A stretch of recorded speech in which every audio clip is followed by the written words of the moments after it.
I want to talk briefly about the driver that finished seventh this week here, Parker Kligerman. He announced on his Money Lap podcast this week that he is going to be stepping away from pursuing full-time opportunities in 2025 and beyond. He didn't use the R word, so to speak, didn't say he's retiring completely, never getting behind the wheel again.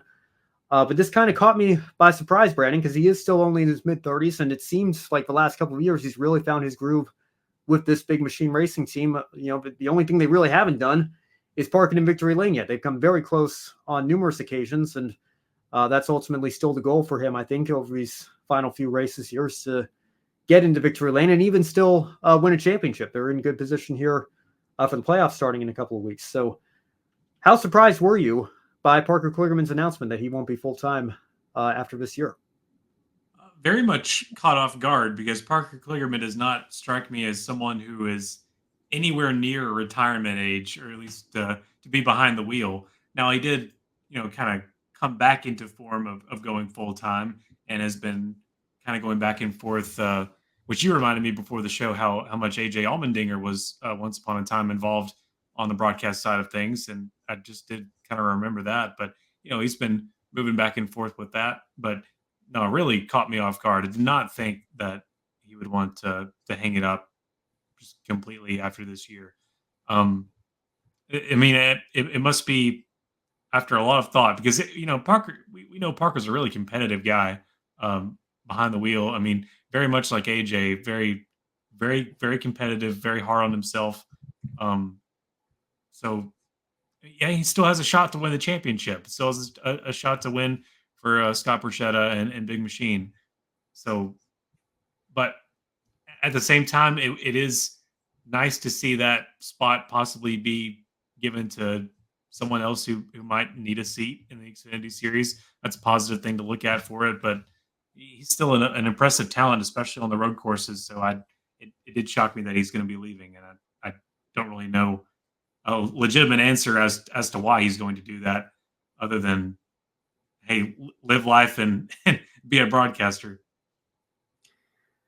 Yeah, well, I think he, and again, Brandon, I know you said you hadn't gotten to listen to the episode yet here, but I think what he said was it was during the West Coast swing, which, again, ironically, I was out there with the series for Portland and Sonoma. At some point, I think he was somewhere in the Bay Area getting ready for the Sonoma race, and just looking out at the view and just feeling really at peace with his career, and saying that he was satisfied with where he was at in life, and said that the ultimate goal was to make it to the Cup Series, and he did briefly get there with Swan Racing in 2014. But again, with a team like that, only lasted 8 races before they had to close their doors ultimately. Never really got that opportunity with a top team at the top level.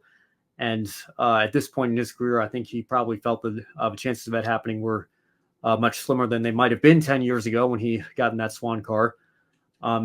So just took a couple of months to continue to think about it, and seemed to, really come to the conclusion that he was satisfied with his career. And, it reminds me of Carl Edwards stepping away. Obviously, Carl Edwards is somebody that got to the very top of NASCAR and competed for championships, never quite broke through, but after he lost that one in 2016, decided to step away. And people, I think, really caught off guard by that. But ultimately, I think, we forget sometimes just how draining the sport can be, how exhausting and how dangerous the sport can be. And, if you feel like, you're at a point in your life where you're content and satisfied with where you are, you probably should get out. I don't blame anybody for getting out of the car. I think it's, I'm going to miss seeing him behind the wheel. And again, he did leave the door open. He's not saying he's never going to, he's not pulling a Carl Edwards in that sense, never getting behind the wheel of a car again, at least not competitively. He's going to be all around the racetrack, so he's going to get that bug sometime. Yeah, I'm sure we're going to see him doing more one-offs here. Would love to see him back in trucks. He's won a few races down there in that series. He's only 2 years older than Daniel Suarez. He's only 34. And I know in sports, a lot of times we make the joke, like they'll say that a pitcher is 30, a miracle that he's even still athletic, But yeah, he's only 34, and which is what really surprised me. Like, a lot of the contemporaries that age are still, going at it, and And so, but I mean, if he is at peace with it, then this is the time. Then we can't keep him from that. Yeah, well, and again, I mean, you want to talk about being in your 30s. AJ Allmendinger's in his early 40s. Denny Hamlin is in his 40s. Kevin Harvick in his mid 40s. He just retired at the end of last year. So I would argue that, I would argue Denny Hamlin and Denny Hamlin and AJ Allmendinger are a different breed of human as well. I mean, as far as like training themselves to keep going at that age. Yeah, sure, but again, I think there's something.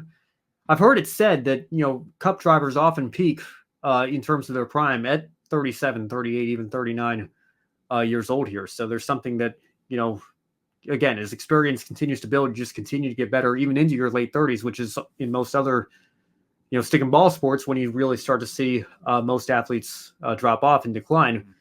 And of course, there are exceptions there as well, like Tom Brady playing into his mid 40s. You see LeBron James doing what he's doing, going to turn 40. Aaron Rodgers. Yeah, Aaron Rodgers, another 40-year-old quarterback.